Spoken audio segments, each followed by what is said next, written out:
Vamos falar aqui sobre a hipótese que foi levantada pelo Jeffrey Schickini e que faz muito sentido, tá? A hipótese de que a servidora que dizem que acessou os dados da mulher do Alexandre de Moraes, mas que na verdade ela própria diz que não acessou e até agora a gente não viu nenhuma evidência de que ela tenha acessado esses dados. Na verdade, ela mostrou que no momento que teria sido feito o acesso aos dados da esposa do Alexandre de Moraes, ela estava em atendimento com outro cliente, portanto não estava dentro do prédio da Receita e, portanto, não poderia ter feito esse acesso.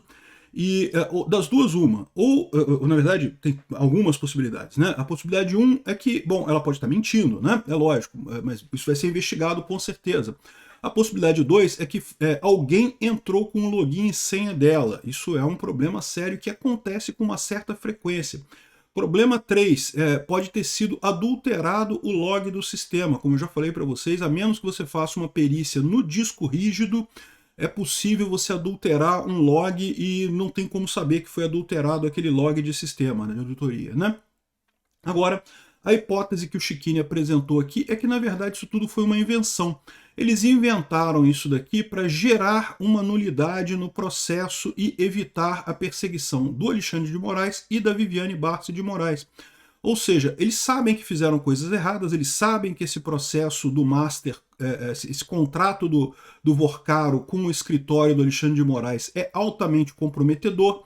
Então eles inventaram esse suposto vazamento para poder desqualificar qualquer investigação que parta disso daí. Vocês sabem a teoria dos frutos da árvore envenenada, ou seja, uma vez que toda essa investigação acerca do contrato entre o Banco Master e o Daniel Vorcaro e o Alexandre de Moraes surgiu de um vazamento indevido, né, da servidora, então tudo isso é nulo e daí o Alexandre de Moraes não pode ser acusado de nada. É uma hipótese que faz bastante sentido. Vamos estudar isso daqui. Eu sou Peter Turguniev, esse é o canal Ancapso, e essas notícias foram sugeridas por Bolsonaro Livre. Dá o like aí, galera, e várias outras pessoas. Obrigado aí o pessoal que sugeriu notícias lá no nosso site, no visãolibertaria.com, e obrigado a você que está assistindo o nosso vídeo. Se você gosta do nosso conteúdo, por favor, deixe o seu like e se inscreva aqui no canal, né? Pois bem, o Schickini colocou essa hipótese dele nesse programa aqui, tá? Eu não vou tocar o programa todo para vocês assistirem lá. Aqui tem um corte do programa em que ele fala esse ponto, e tem aqui também na descrição desse vídeo. Lembra, todas essas abas aqui que aparecem nos meus vídeos, elas estão, o link delas está na descrição dos vídeos meus aqui, então você pode acessar tudo isso daqui. E dentro da descrição desse vídeo tem o programa inteiro aqui na íntegra do show da manhã em que ele levanta essa hipótese, né? E como eu falei, realmente está muito estranha essa história, né? O Alexandre de Moraes está perseguindo auditores da Receita Federal. Foi a mesma coisa que fizeram lá atrás, também quando surgiram evidências de que os ministros do STF estavam envolvidos em coisas estranhas, um ganho patrimonial fora do esperado. Vocês lembram disso?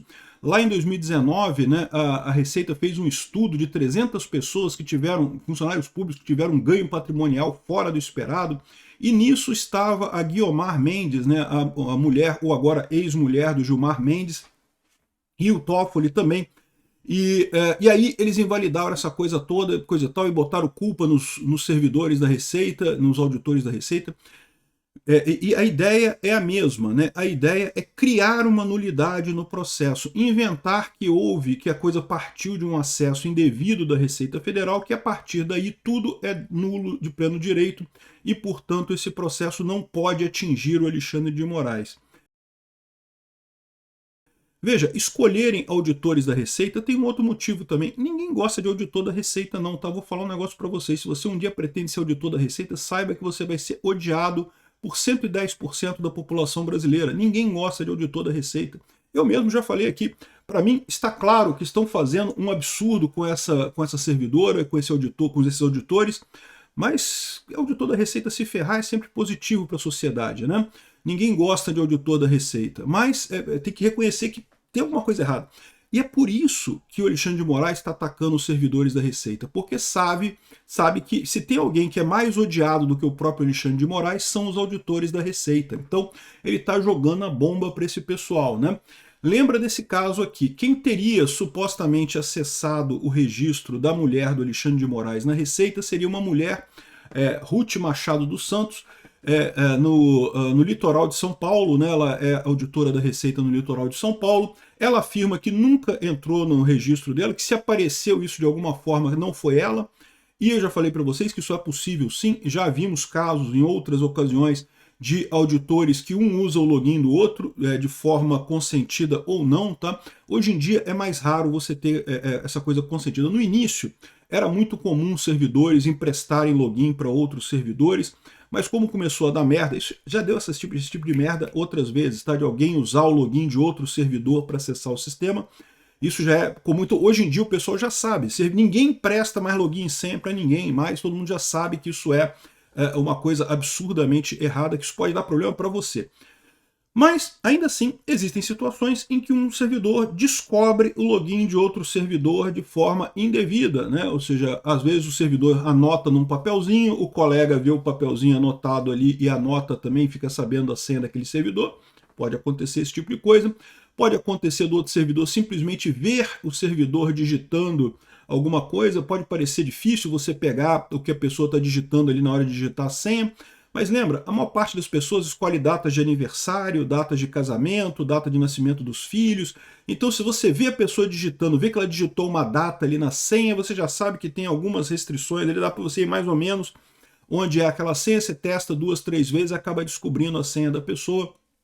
Então, não é incomum num ambiente de trabalho uma pessoa descobrir a senha de outra pessoa, mesmo que essa pessoa não saiba. Então isso é uma possibilidade. Eu cheguei a levantar essa possibilidade aqui. Pode ser que ela realmente não tenha acessado, tenha sido outra pessoa, né? Um ponto muito importante é que, em momento algum, essa informação foi divulgada, né? Então, assim, fica estranho, né? Botar no tornozeleira eletrônica na mulher. Na verdade, né, a coisa foi pior, né? Aqui, a servidora da Receita nega ter acessado dados da mulher de Moraes. Ela falou que estava em outro lugar, que estava numa consulta com um representante no momento que alega-se ela teria acessado esses dados, e fora da Receita ela não tem como acessar esses dados. Então alguém pode ter feito esse acesso no nome dela, ou pode ter falsificado o log de auditoria também, tá? O log de auditoria é passível de falsificação. A única maneira de você garantir que o log de auditoria está íntegro é se você fizer uma auditoria física do HD em que ele foi registrado. O que é o log de auditoria de um sistema? É meramente o sistema registrando numa tabela ou num espaço de memória qualquer tudo que está acontecendo. Ó, fulano logou no sistema agora.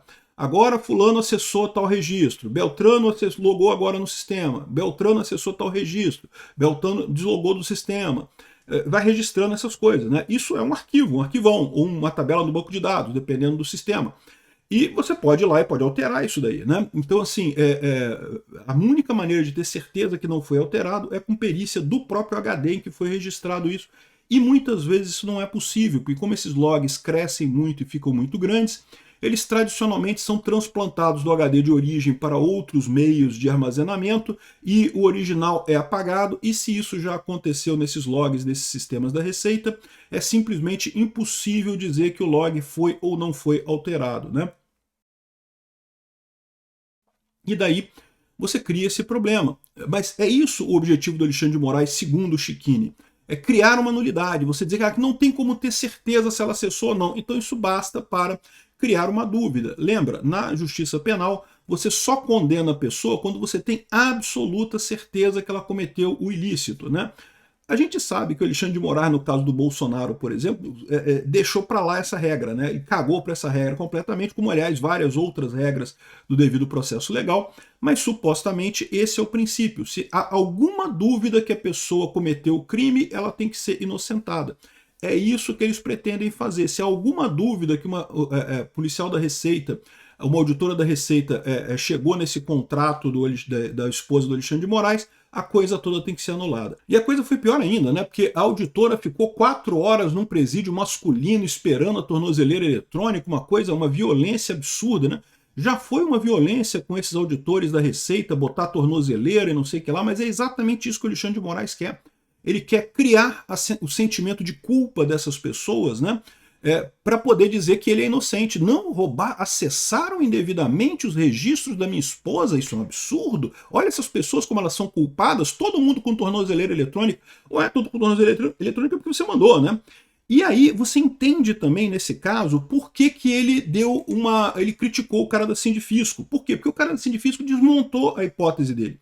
Ele contava que ia ficar tudo escondidinho. O cara da Sindifisco foi lá e falou, não, olha só, a servidora disse que ela não acessou nada não. E botou essa notícia na mídia, né? Atrapalhou o esquema do Alexandre de Moraes. O projeto do Alexandre de Moraes era deixar escondido isso. Esses servidores iam ser culpados da coisa sem expor em momento algum qual era a justificativa deles, qual era o lado deles da história. O presidente do Sindifisco foi lá e explanou para a mídia qual era a versão dos auditores. E isso meio que quebrou essa narrativa que o Alexandre de Moraes queria impor nessa história, né? A gente sabe que depois disso o Alexandre de Moraes ficou muito chateado, mandou intimar o chefe do Sindifisco como investigado, está sendo investigado no inquérito das fake news. Porra, que lógica tem isso, cara? Porque o cara botou na imprensa que ele discordava de uma decisão do Alexandre de Moraes, que os funcionários não tinham feito nada de errado, né? Ou seja, se você vai contra a narrativa do Alexandre de Moraes, que ele estava montando para garantir a inocência dele, você já é culpado por definição. E aí tem um outro aspecto que eu acho importante lembrar nisso daqui, né? Porque esse contrato do escritório da esposa do Alexandre de Moraes com o Daniel Vorcaro, ele não foi identificado pela Receita, ele foi identificado no celular do Daniel Vorcaro. Então é uma prova que ela vem de outro caminho, não vem da Receita Federal esse contrato. Vocês lembram disso, né? O celular do Daniel Vorcaro foi apreendido quando ele foi preso, e vazou para a Malu Gaspar, que fez uma reportagem, se não me engano foi em novembro ou dezembro do ano passado, eu não lembro direito, mas falando exatamente desse contrato enorme de 129 milhões de reais, né? Um contrato realmente poupudo, muito fora dos padrões de escritório de advocacia, e para uma causa que aparentemente não tinha causa nenhuma, não tinha nada ali. Então, esse caso do contrato veio de outro lado. Mas qual que é a estratégia do Alexandre de Moraes? A estratégia do Alexandre de Moraes é dizer que, não, mas na origem da coisa tem uma prova falsa, que a prova contaminada contaminou esse processo. Tem que ser desconsiderado. O contrato todo tem que ser tirado do processo, e aí pronto, não tem prova nenhuma contra mim. Que prova que tem quando não tem contrato mais no processo? Essa é a estratégia do Alexandre de Moraes. Eu vou te falar um negócio, faz sentido. Ainda mais, você entende por que ele foi tão cruel com os servidores da Receita, né? Porque ele precisa dar uma impressão de que esse pessoal é culpado, porque, né, ele está se protegendo, né? Ele que matou 4 pessoas, destruiu a vida de 4 pessoas para tentar salvar a vida dele, né? Na cabeça dele isso faz sentido.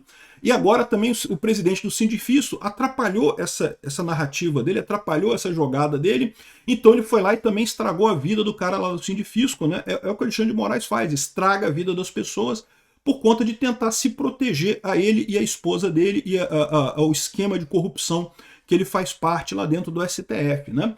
Então, olha só, eu vou te dizer, essa hipótese do Schiquini faz todo sentido do ponto de vista jurídico, porque de fato ele consegue tirar uma prova que é uma prova forte hoje, que é o contrato do Vorcaro com o escritório da esposa do Alexandre de Moraes, que não foi obtido através da Receita, foi obtido através do celular do Vorcaro, mas ele não tem como quebrar essa prova, porque essa prova foi feita dentro da cadeia normal de produção de provas. Então qual que é a ideia dele? Criar que essa prova foi contaminada por uma outra prova obtida ilicitamente, e daí ele anular esse contrato, tirar esse contrato do processo e com isso livrar a cara dele. Olha, faz todo sentido do ponto de vista jurídico, tá? E faz todo sentido do ponto de vista das ações que o Alexandre de Moraes tomou depois disso, né? Resta saber se isso vai dar certo ou não vai dar certo. Tá ficando cada vez mais claro para todo mundo a podridão que é o STF. Eles vão conseguir esconder isso por muito tempo? Eu acho que não. Obrigado por assistir nosso vídeo até o final. Tem alguns links para você nos ajudar aí na tela e também na descrição desse vídeo. Contribua com o nosso projeto.